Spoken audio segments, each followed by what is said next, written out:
ప్రభుత్వం మరియు అమరజీవి Potti Sriramulu memorial trust సంయుక్త ఆధ్వర్యంలో కనిగిరిలోని ఎంబీఆర్ కళ్యాణ మండపంలో జరిగిన అమరజీవి పొట్టి శ్రీరాములు 125వ జయంతి ఉత్సవాల్లో పాల్గొన్న జిల్లా కలెక్టర్ శ్రీమతి ఏ తమీం అన్సారియా, కనిగిరి శాసనసభ్యులు డాక్టర్ ముక్కు ఉగ్ర నరసింహారెడ్డి, ఏపీ పర్యాటకాభివృద్ధి సంస్థ చైర్మన్ డాక్టర్ నూకసాన్ బాలాజీ, ఏపీ మాలల welfare cooperative finance corporation chairman doctor Vijay Kumar,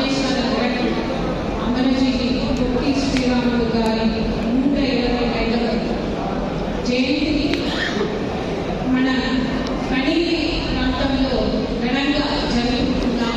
చాలా సంతోషంగా ఉంది.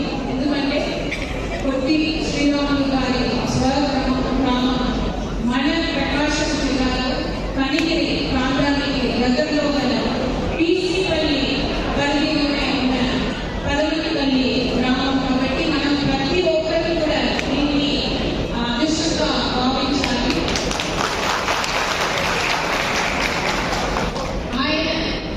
తెలుగు ప్రజల గౌరవం కోసం, హక్కుల కోసం, వారి తెలుగు భాష భవిష్యత్ కోసం చేసిన త్యాగాన్ని మనం ఎప్పుడూ కూడా మర్చిపోలేము. ఆయన చేసిన నిరాహార దీక్ష 58 రోజులు